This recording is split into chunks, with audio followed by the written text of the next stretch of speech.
is not the time for business as usual. Now, after COVID, when we've all kind of had to rethink a number of issues, not just in our lives, but in our businesses, now's the time to rethink a number of your strategies, because now is the perfect time because people expect change.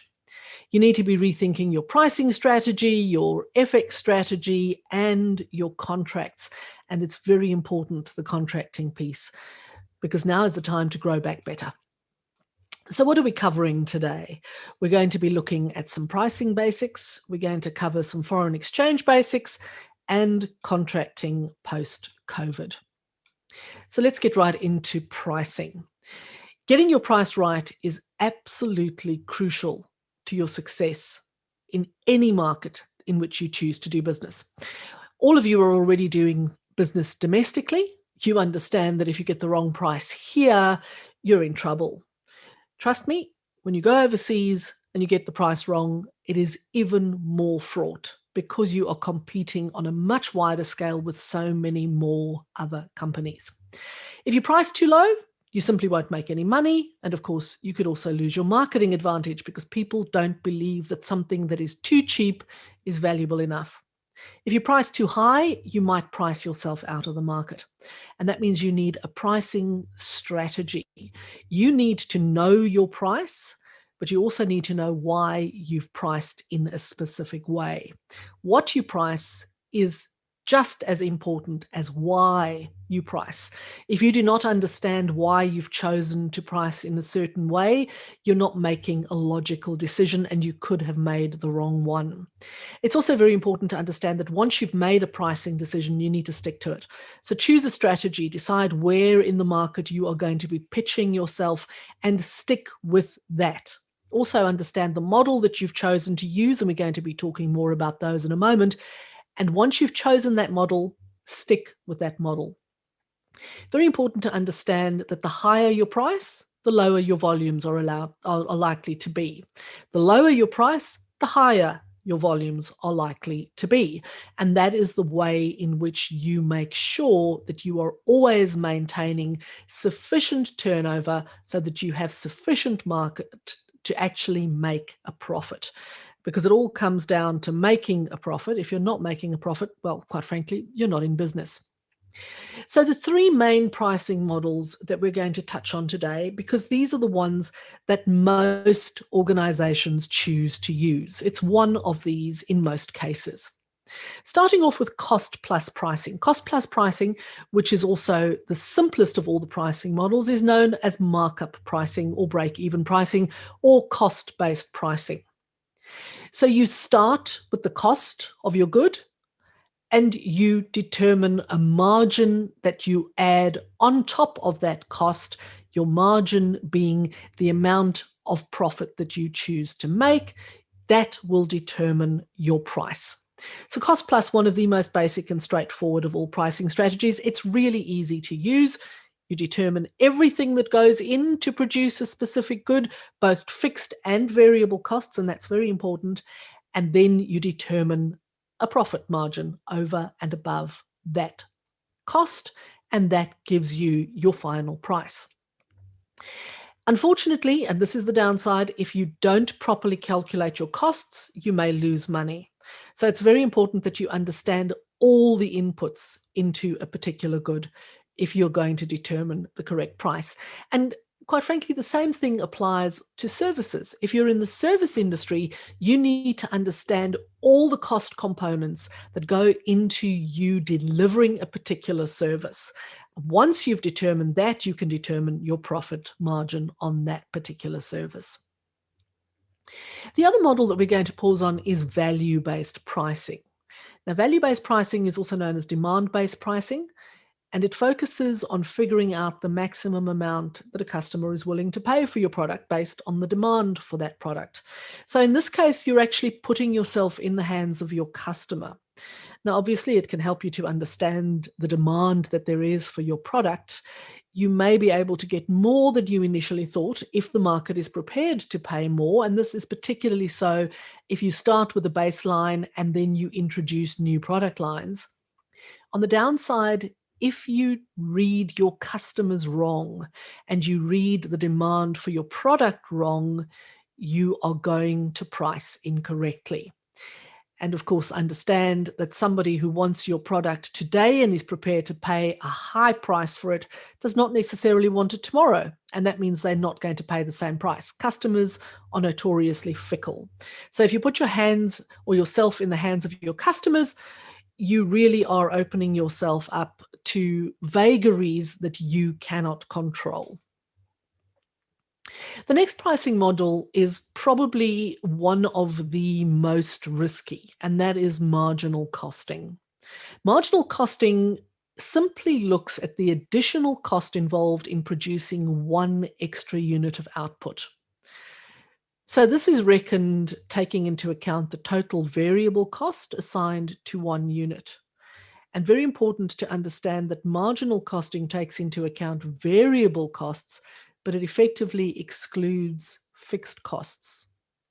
So essentially what you do is you determine the cost of producing a unit, and that takes into account everything, fixed and variable, just as you would in cost plus pricing. But in marginal, you then look at what it would cost you to produce one extra unit of that particular good, taking into account only the variable costs and ignoring the fixed costs. Now, it's very useful in terms of planning your profit, particularly if you're looking at units over and above your standard production.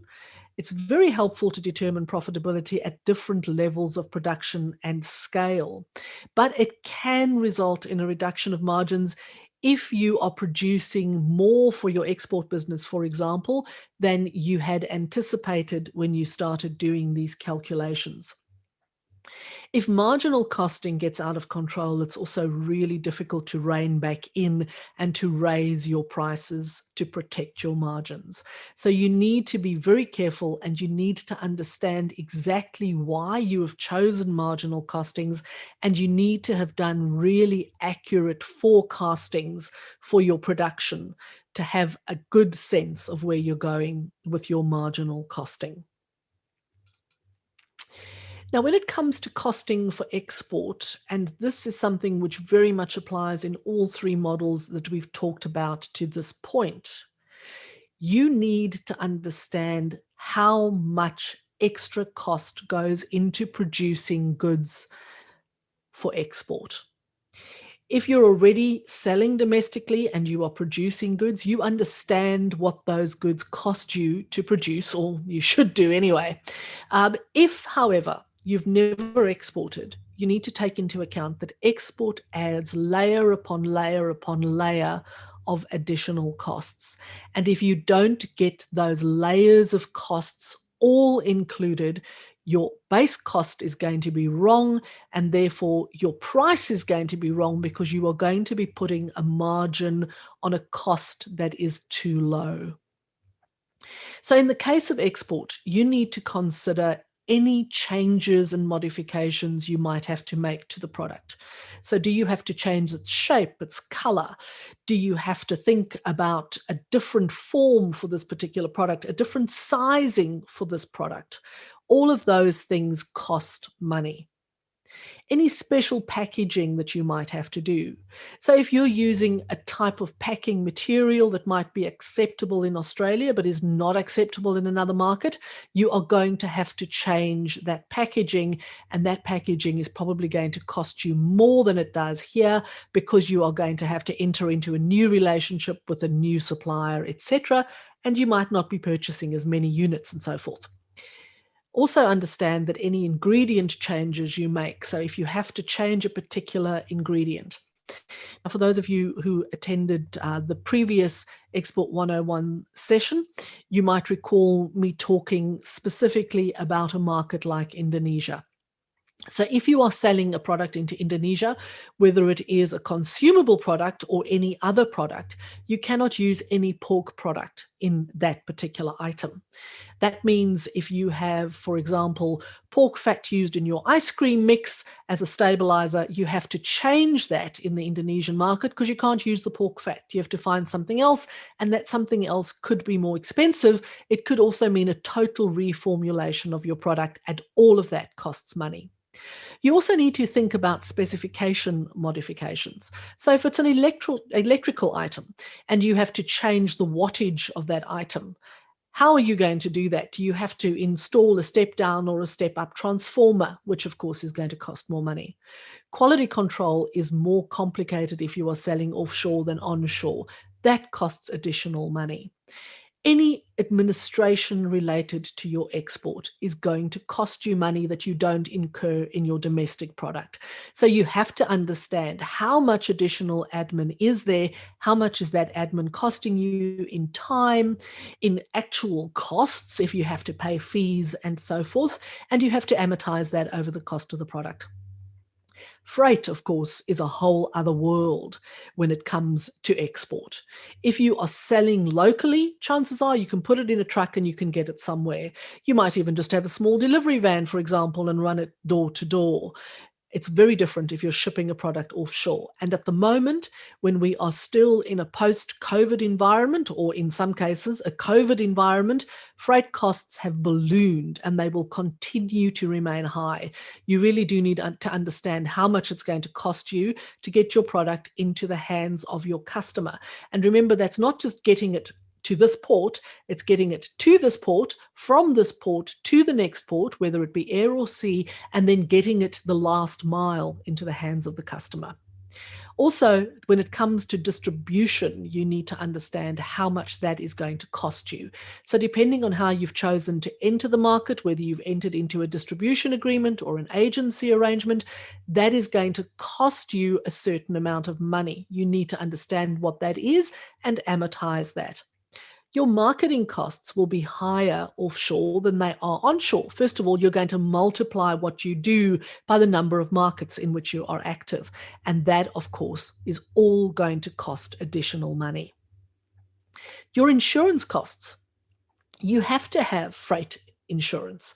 You don't have a choice in that matter. How much is that going to cost you? How are you going to amortize that over the cost of your unit? Do you need additional insurance, for example, for trade credit? If you're not sure that you're going to be paid in a particular market, you want to insure that risk, and that costs. Your foreign exchange risk is going to cost you money potentially, and we'll talk in a moment or three about foreign exchange. Your export documentation and the procedures around export, all of that costs money. You are almost certainly going to have a freight forwarder and or a customs broker. They have fees. You'll need to pay those. You need to take into account whether there are tariffs applicable to your particular product, and whether, depending on the Incoterm that you have chosen to transport your goods, whether you are carrying the costs of any duties or whether your customer is carrying the costs of the duties. And even if your customer is carrying those duties, you need to understand how that then has to affect your base price, because you might have to cut your price. So there are any number of things that you absolutely have to take into account when you are costing for export. And only once you have taken all of that into account, you've got all of those costs in, and you have an accurate cost for your product, can you determine the margin over and above, and can you in fact set your price? The danger is if you set a price with your customer before you've taken all of these other things into account, you will almost certainly have priced too low. I've heard many horror stories about people who've taken into account most things. They've set a price with their customer, and then the customer asks for modifications to the product. Those modifications cannot now be worked into the accurate cost that you have already given your customer. The other thing is, never disclose your cost price to your customer. Your customer does not need to know your cost. Your customer just needs to know your price. Once they know your cost, they can actually get you really cornered in terms of what you can charge them. So just play those cards very close to your chest. Now, there are, of course, a raft of other ways in which you can price. We're just going to touch on a few here, and these ones are particularly important if you are thinking of selling online, because the way in which you sell online is very easy for people to compare your price. Of course, you can apply similar pricing, even if you're selling B2B through traditional channels. So the first one is price skimming. Price skimming is a strategy where product's initial price decreases over time. So this is something that happens naturally in, for example, technology products. So if you think of something like VCRs, who even knows what that is anymore, and a digital camera, there was a time when these products were really high in demand, so the prices were high. But as they were replaced by things like DVDs and now, of course, streaming services and smartphones, those initial prices had to come down because people were not buying the products at those high prices anymore. And in some cases, of course, they became completely redundant. Nobody buys VCRs anymore. Nobody even knows what they do. So that is price skimming. You start at a price point because that's what the market demands. That's what the market is prepared to pay. And as demand goes off the boil, you exponentially reduce the price of that particular good. It's also something which works very well with seasonal products. So the example of ski equipment, for example, you buy ski equipment once a year. So you, as the seller of the ski equipment, when everybody is buying ski equipment, you sell it at a premium price. And when the season changes, you start discounting those products because people simply aren't buying them anymore. The next model I'd like to just pause on is loss leader pricing. So in the case of loss leader pricing, you focus on selling products at a loss to entice the customers to buy more expensive products. The classic example of this is your printer. You buy a printer, and every time you buy the printer, you look at it and you think, gee, this is actually quite cheap, until it comes to replacing the ink cartridges for that printer. So the manufacturer is prepared to take a chunk of money out of their profit margin for the printer because they know they're going to get all of that money and then some more back when they start selling the printer cartridges. The same thing is the video games console, for example. The console itself is actually not that expensive, but the games are. And because you will continue to purchase the games over time, you're constantly going to be doing the same thing. Same comes with razor blades that are purchased alongside razors. So a razor very often comes with a couple of free blades, and the package looks really inexpensive until you start buying the blades down the track. And of course, you're going to keep doing that because you're not going to throw away the razor every time you need new blades. So that is what we talk about when we're talking about loss leader. You're prepared to take a knock because you're going to make the money back further down the track. The same sort of thing can apply if you're introducing a new product line. You might take it at a lower cost because once people have developed a demand for that, you might be able to increase your price or introduce a different product range at a higher price that then covers your losses of the initial one. Premium pricing is a strategy that is used to denote value. So if you have a product that people will see as a luxury product, and this is commonly used with the luxury brands of this world. So if a Louis Vuitton, for example, is pricing, or a Chanel is pricing, they obviously are always going to go in at that premium price. Logically, if you take a Chanel handbag and you put it next to a Target handbag, and they're made from the same material, on the surface they might be the same thing, they perform the same function, etc. The one is just priced exponentially higher than the other because of its perceived value in the market and the value ascribed to that brand. The important thing is that if you are going to price in the premium range, you have to communicate that your products, your brand, is known and that it signifies status. So it becomes a marketing spin exercise. And again, the biggest example is designer clothing and accessories, where everybody pays actually way more than those products on the surface are worth. The final model I just want to touch on today is anchor pricing. So anchor pricing is a bit of a sneaky one, really.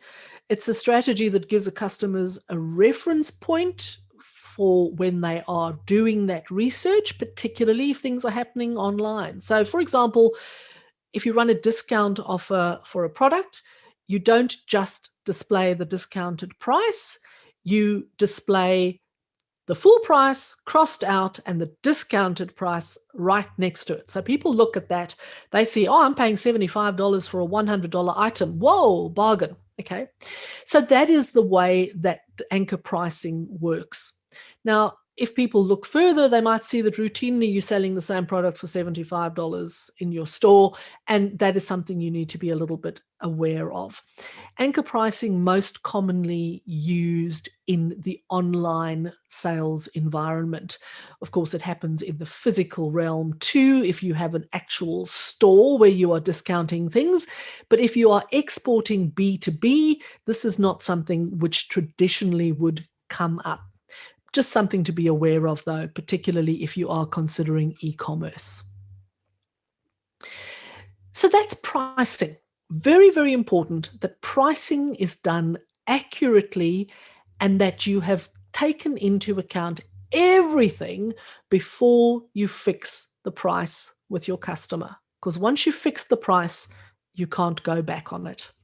And as I mentioned, one of the key components when it comes to selling in the export world is foreign exchange. Because if you don't get your foreign exchange strategy right at the start, it could cost you money. So what is FX risk? Well, it's simply the risk that profitability and potentially cash flow will be negatively impacted by movement in the foreign currency exchange rate. So the risks are transactional risk, literally one transaction to another. There could be fluctuations that could cost you money. Translation risk. So if you get it wrong, if you get the translation between the AUD, the Australian dollar, and another currency incorrect, it's going to cost you money. And then economic risk. Obviously, as things change in the world, foreign currencies fluctuate, and you need to take that into account if you are going to not lose money on the foreign exchange market. Now, foreign exchange is not a predictable thing. It's pretty much like gambling, really. It's just gambling with lots of money.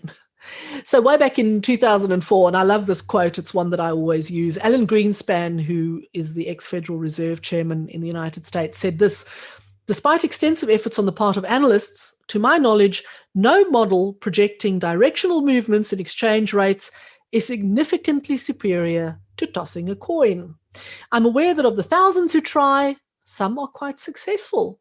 So are winners of coin tossing contests.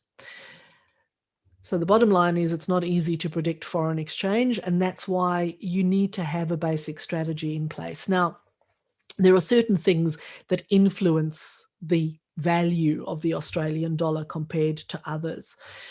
Supply and demand, net imports, exports. So what does Australia import? What does it export? What is the net? That determines fluctuation as well. Commodity prices, so what is gold costing, silver, copper, etc. What is the demand for those things? What is the natural growth in the Australian market? Interest rates. How much is Australia paying for its currency, essentially? What is the interest rates that we are paying on our loans to others? Because that affects what our currency is worth. And that is something to take into account at the moment because, of course, we have borrowed a great deal of money to prop up the economy as a result of COVID. Political stability plays into it, purchasing power plays into it, etc. And then, of course, there are those unexpected events. So if you look at the foreign exchange markets, even just as a cursory glance, you will see that when there is an earthquake, things change. When there is a war somewhere, things change. So what is happening at the moment in Israel and Gaza, that affects currency because people get nervous about what is going to happen if that escalates beyond those two countries into the broader region and into the broader world. The truth is, though, that in addition to all of that stuff, there's also plain old risk appetite. So what are people prepared to bet, essentially? There's the carry trade, and there's interest rate expectation. So some of that forward glance at what may or may not happen when you look into the crystal ball of currency. Now, it is important that you have some sort of hedging strategy so that you have an understanding of how foreign exchange can affect your business, and you have mechanisms in place to deal with those. It's all about built into today's price. So just a few steps, and we're not going to go into huge amounts of detail around foreign exchange because ultimately you are in the business of making and selling and providing the things that you do. You make goods, you provide services. You are not in the business of buying and selling foreign currency.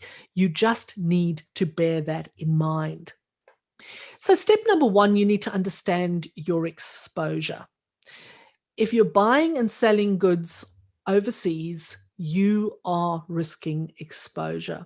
So it's a business risk, particularly when the markets are volatile. So what you need to ask yourself is, how much of your business relates to imports and exports? Because that's going to determine your risk. Which countries do you deal with and which currencies are involved? What is your budget rate? So where do you have to draw a line in terms of how much you need to build a buffer in terms of whether the currency moves up or down? How frequently do you have to make your payments in terms of foreign currency? Are you working through a broker and that broker buys currency for you in advance and then you pay it back? So you need to take that into account. And then you need to ask, do you ever pay or receive money in foreign currency on both sides of the equation? Because if you are buying goods in a foreign currency and you are selling goods in the same market in the same currency, you might want to deal in that currency in that market and not bring the AUD into it too much. Step number two, you need to understand your risk management objectives. So what exactly is it that you're trying to protect yourself from? So you need to be specific. And what is your risk appetite? Are you prepared to risk a little bit more, to make a little bit more at the end of the day? What is it you're trying to do? Are you trying to protect your balance sheet? Are you trying to prioritize accounting results over cash flow, for example? And exactly where are you aiming with this transaction? Step number three is really as simple as looking at what is available to help you mitigate the risk. And we'll look in a moment at some of the products that are available. Step number four, well, you need a plan, really. You need to figure this stuff out in advance. It's too late once you realize you've already acquired an injury because of your risk and you've started losing money. And then step number five, you need to put the plan into action. And when it comes to implementing, planning, etc., again, I stress, you are not in the business of buying and selling foreign exchange. You are in the business of doing business. So there are a few things that you need to think about when it comes to managing FX risks in terms of the sorts of tools, products that are available. There's the spot market. So the spot rate is the exchange rate that is quoted for the sale of a currency with a value date of 2 business days from the date of the quote. So today I tell you that against the Australian dollar, the US dollar is worth X. That spot rate is valid for 2 days from that quote. The forward exchange contract is another tool, and this allows you to lock in rates for a set period of time. So it gives you some certainty on your rate and it protects your profit margin. So this is a predetermined amount at a predetermined price and a predetermined date in the future. So you decide 30 days from now, I want to purchase this much US dollar currency, for example, at this particular price, and that is locked in on that date. So that gives you certainty. You can work out your pricing according to what it is you are going to get at that point in time. You, of course, take the risk that if the rate changes and it goes against you, then you might lose some money. But it is a very easy way of knowing where you stand at least. So forward rates are very important to take into account. Forward rates gives you the fixed term at the time of the deal.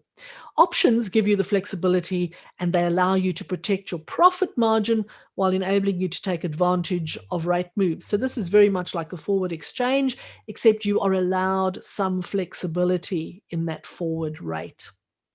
And then, of course, natural hedging, and this is the one that I would suggest that all of you need to be thinking about. Natural hedging is when you are buying and selling in the same currency, and therefore the two things can cancel each other out. So if you're buying your packaging material, for example, in Mexico, and you are exporting to Mexico, then you want to pay in those pesos, but you also want to sell in the pesos because you can cancel the two things out as you move through your transactions. Very important to take that into account. Now, taking a portfolio approach is probably a wise thing to do. You're going to look at a number of different of these tools. You're going to combine them as and when you need to. It is important, however, to understand that not one size fits all. You need to tailor your approach specifically to meet the risk management objectives of your business. And you need a balanced approach so that you take into account things like the timing of your cash flow, your costed rates, the length of your forecast, and of course, very importantly, your risk appetite. Now, I'm going to put one thing out there that I think is very important. We've talked about a number of issues around foreign exchange. Foreign exchange is extremely complicated. If you are not prepared to spend the time and the effort to get to know it and to do it properly, then I would suggest you shouldn't be doing it yourself. You really need somebody else to help you with your foreign exchange. Get your bank to help you. Get any one of the various providers that are out there to do it for you. They all do various things. They all do things better or worse than others. But you need to understand that you shouldn't be doing this all by yourself. Nobody expects you to be an expert when it comes to foreign exchange. Now, there's been a question posed. Somebody wants to know what exactly is the carry rate. So carry trade, it's one of the most popular trading strategies in the current market. Mechanically, putting on a carry trade involves nothing more than buying a high yielding currency and then funding it with a low yielding currency. So essentially, you buy low and you sell high. Trust me, you're probably not going to be applying that particular one in your business. If your advisor suggests that you do, let them deal with that, but let them explain to you where the risk lies to your business and where you possibly could lose money. So it's important to remember that foreign exchange risk can and will have a significant impact on all businesses, irrespective of whether they're large businesses or small businesses. If they operate in international markets, foreign exchange has to be taken into account. If you determine where the FX rate is going, as close as possible, you will be reasonably okay. So developing and implementing a balanced and objective hedging strategy is very, very important.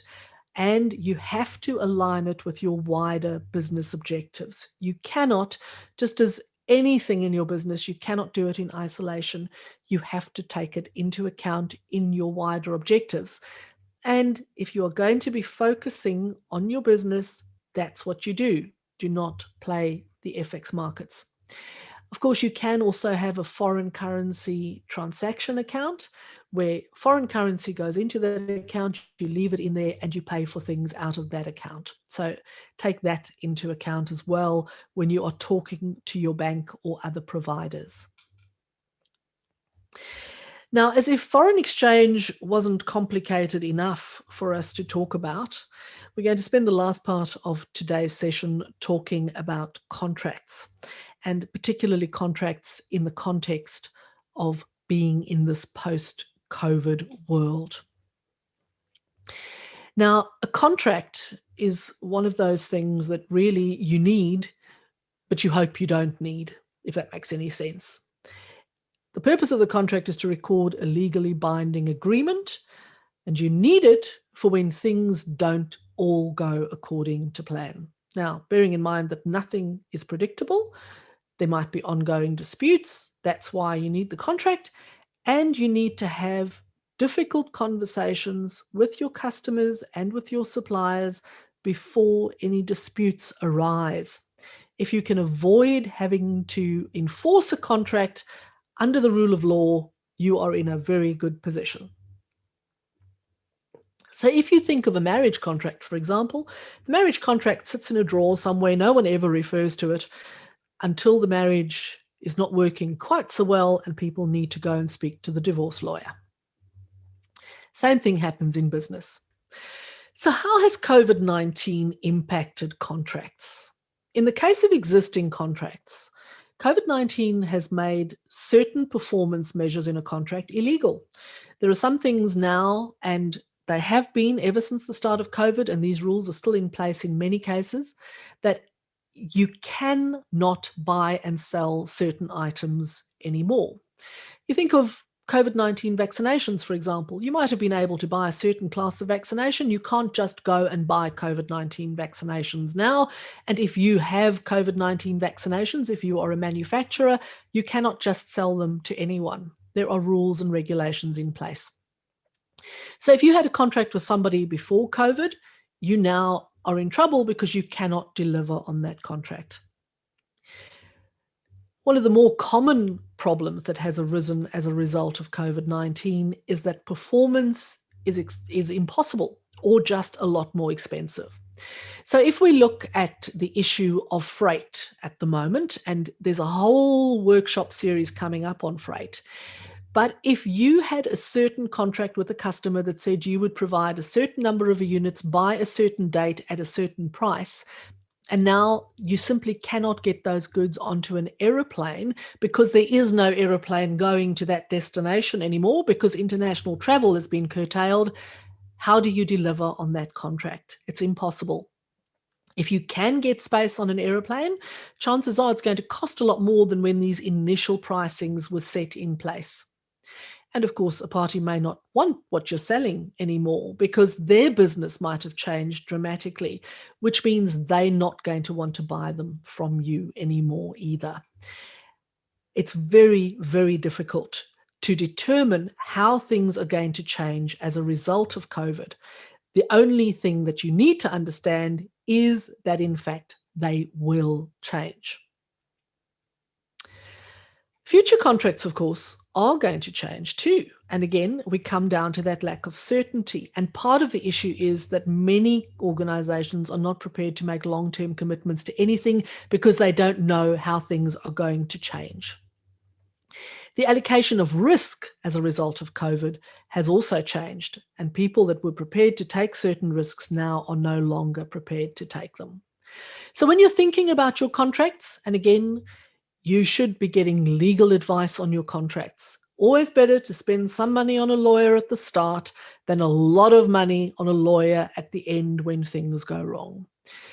You need to take into account force majeure, and we're going to touch on that in a moment. Frustration, termination, mitigation, damages, renegotiating contracts, and indeed existing contracts.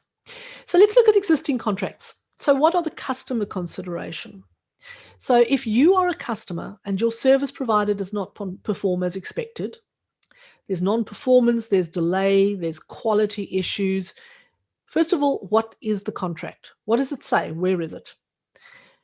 When you are putting this contract together, you need to be careful of giving up your rights, of making false representations and estoppel. You need to be very careful of the sorts of claims that you make. Exclusivity commissions. If you've put in an exclusivity commitment and there's a delay and you have to now go somewhere else, you could be in trouble. Discrimination provisions. Termination. How do you go about actually ending a contract, and what solution will termination bring? You need to assess the impact of COVID-19 on timeframes, service levels, quality, etc. Now, we might think that COVID has mostly run its course. Many economies are starting to get back up to speed. Slowly but surely, things are starting to return to normality. But the reality is the world is far from normal, and it's not going to be normal for a very long time, if indeed ever. COVID is going to continue to impact because it's continuing to change the way in which travel happens internationally. And that means it's also changing the way that sea freight is available. And that all has knock-on effects. So what rights does your contract give you under the law? How do you apply those? What is the legislation in the country into which you are selling? And of course, in Australia. You need to ensure that you make no deceptive statements on your website or others. And you need to document any concessions that you have chosen to make. So let's pause for a moment on force majeure. Force majeure is a very interesting clause in any contract. And I think I've just skipped ahead a slide. So what is force majeure? Force majeure simply says that there are unforeseeable circumstances that have prevented someone from fulfilling a contract. COVID in its entirety was an unforeseeable circumstance.